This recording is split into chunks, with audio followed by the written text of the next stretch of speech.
எங்களுடைய திராவிட இயக்க தீரர்களுக்கு என்றென்றும் அறிவை தீட்டுகின்ற இடம்தான் எங்கள் அண்ணா அறிவாலயம். சட்டமன்ற உறுப்பினர் தொடங்கி சாமானிய தொண்டன் வரை கழகத்தில் ஒவ்வொரு உடன்பிறப்பும் எளிதில் அணுகக்கூடிய அனைவருக்கும் சொந்தமான இடம் எங்கள் அண்ணா அறிவாலயம். அது வாடகைக்கு விட வேண்டிய கட்டிடம் அல்ல, அதை புரிஞ்சுக்கணும். திராவிட இயக்கத்தின் வரலாற்றையும் லட்சியத்தையும் உடன்பிறப்புகளின் உணர்வுகளையும் தாங்கி நிற்கும் பாசமிகு இல்லம். தமிழ்நாடு மாணவர்களுக்காக சுமார் நூற்றாண்டு கால போராட்டம் விரும்பிய கல்வியை விரும்பிய இடங்களில் மாணவர்கள் படிக்க வேண்டும் என்பது அதனை எப்போது ஊக்குவித்து வரும் திராவிட அரசியல் இருந்து அவரது பழைய பிற்போக்கு அரசியலான குலத்தொழில் கல்வியை ஊக்குவிக்கும் அமைச்சர் அவர்கள் தற்போது தஞ்சமடைந்திருக்கும் இயக்கத்தின் தலைமை அலுவலகம் என கூறப்படும். வார இறுதி நாட்கள் மட்டும் எலைட் பீப்புள் உறுப்பினர் முடிச்சுக்கோங்க, நான் அடுத்த உறுப்பினர் அழைக்கிறேன். மட்டும் திறக்கப்படும் இடங்களை வாடகைக்கு விட்டு வருவாய் தேடிக் கொள்ளலாம். ஆனால் திராவிட முன்னேற்ற கழகத்தின் அண்ணா அறிவாலயம் என்றென்றும் கழக தொண்டர்களுக்கான இல்லமாகவும் திராவிட இயக்கத்தின் அடையாளமாகவும் திகழும். விஜய் தாமோ நீங்க பேச ஆரம்பிக்கலாம். இல்ல இல்ல முடிச்சா ஒரே லைன் ஆரம்பிக்கிறோம்.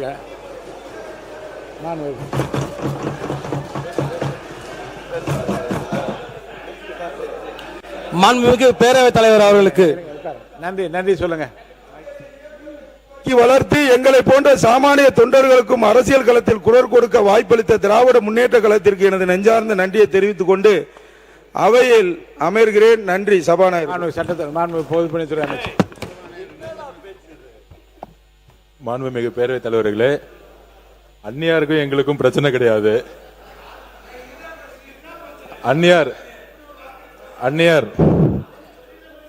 பிரேமலதா விஜயகாந்த் மேடம், நாங்களும் எங்களுக்கும் விஜயகாந்த் சார் ரொம்ப பிடிக்கும். இதே சட்டசபையில எந்த மாதிரி குரல் கொடுத்தாரு எங்களுக்கும் தெரியும்.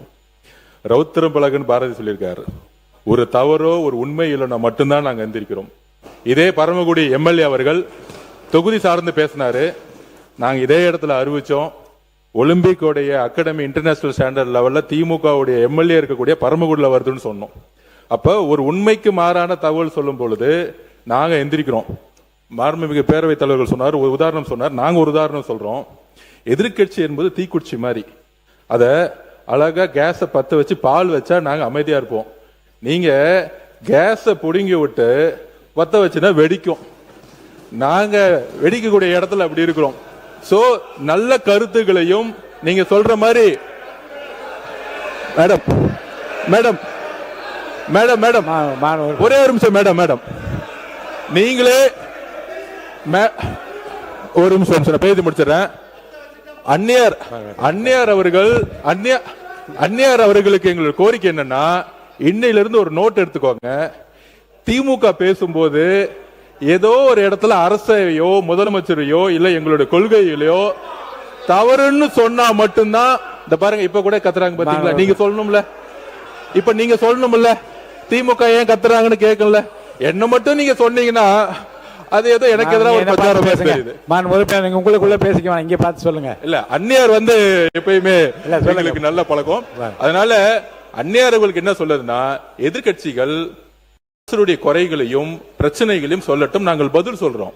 ஆனால் 100 நாள் வந்த ஆட்சியை முதலமைச்சர் குறித்தோ இல்ல அமைச்சர்கள் குறித்தோ இல்ல தவறான எங்களோட கொள்கை தவறான இருக்கிற மாதிரி ஒரு போலி பிரச்சாரம் செய்யும் பொழுது நாங்க எந்திரிக்கிறோம். அதுதான். அப்ப நாங்க என்ன கேக்குறோம்னா, நாங்க ஒரு பதில் கேட்கிறோம். ஆனா நாங்க பேசும்போது அவங்க பதில் கொடுக்க மாட்டேங்கிறாங்க. இப்ப கூட பாருங்க, எதிர்கட்சி தலைவர்கிட்ட ஒரு கேள்வின்னு சொல்ற உடனே எல்லாரும் எந்திரிக்கிறாங்க. அதுதான் பிரச்சனை. சட்டத்துறை அமைச்சர் போதுமா? சட்டத்துறை அமைச்சர் உட்காருங்க. பேரவைத் தலைவர்களே, சட்டத்துறை அமைச்சர் நம்முடைய சகோதரி பேசுங்க. அக்கா அவர்களுக்கு எல்லாருக்கும் சேர்த்து என்னன்னா, எல்லா விஷயத்திற்கும் ஒரு ட்ரிகரிங் பாயிண்ட் இருக்கு. ஏன்னா எல்லா விஷயத்துக்கும் ஒரு ட்ரிகரிங் பாயிண்ட் இருக்கு. எந்த விஷயம் அதை ட்ரிகர் பண்ணி அதை பேச வைக்கிறதுன்னு இருக்கு. இப்ப மாண்புமிகு உறுப்பினர் அவர்கள் பேசிட்டு இருக்க சொன்னார், அதாவது அறிவாலயத்தை வெள்ளை அடிக்கணும், வாடகைக்கணும். இது நான் வெளியில பொதுவாக ஒரு மேடையில் பேசிய விஷயம். அதை இங்கே அவர் குறிப்பிடும் பொழுது அதற்கு பதில் சொல்ல வேண்டிய கட்டாயத்தில் நாங்க இருக்கிறோம். ஏன்னா இங்க அதை நாங்க என்ன சொன்ன, வெளியில பொதுக்கூட்டத்தில் பேசும் பொழுது முரசொலி ட்ரஸ்ட் ஒரு தனி நபருக்குரியது, ஒரு தனி குடும்பத்திற்குரியது. அந்த முரசொலி ட்ரஸ்டில் இருப்பவர்கள் அதை வாடகைக்கு விட்டு வருமானத்தில் பிழைத்துக் கொண்டிருக்கிறார்கள் அப்படின்னு வெளியில அவர் இங்கே குறிப்பிடும் பொழுது அதற்கு பதில் சொல்ல வேண்டிய கட்டாயத்தில் இருக்கிறோம். அந்த மாதிரி வார்த்தைகளை அவர் தவிர்த்துக்கிட்டால் கண்டிப்பா இது மாதிரியான வாக்குவாதம் வராது.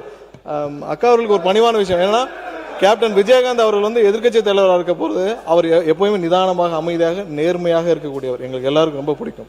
அவர் ஒரு விஷயத்துல ட்ரிகர் ஆகி அவர் சீண்டப்பட்டு அவர் எவ்வளவு கோவப்பட்டார்னு எல்லாருக்குமே தெரியும்.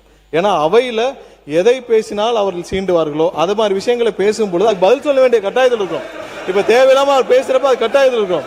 ஏன்னா அமைதியாக இருந்த கேப்டன் அவர்கள் கோவப்பட்டு அவர் வந்து எந்திரிச்சு நின்று அவர் அன்னைக்கு பேசினது அன்னைக்கு இருக்கிற உலகமே பார்த்துச்சு. ஏன் அவரை வந்து சாதாரண பேசல, அன்னைக்கு யாரோ சீண்டும் ஒரு வார்த்தைகளை அவர் குறித்து பேசும் பொழுது அவரையும் மீறி அவர் கோவப்பட்டார். ஏன்னா எப்பயுமே ஒரு லிமிட்டோட என்ன பேசணும் அது பேசாமல் இன்னைக்கு வந்து அறிவாலயத்தை வாடகைக்கு வருகிறார்கள் நாங்கள் அதெல்லாம் வந்து நான் வெளியில பேசின விஷயம், பொதுக்கூட்டத்தில் பேசின விஷயம்.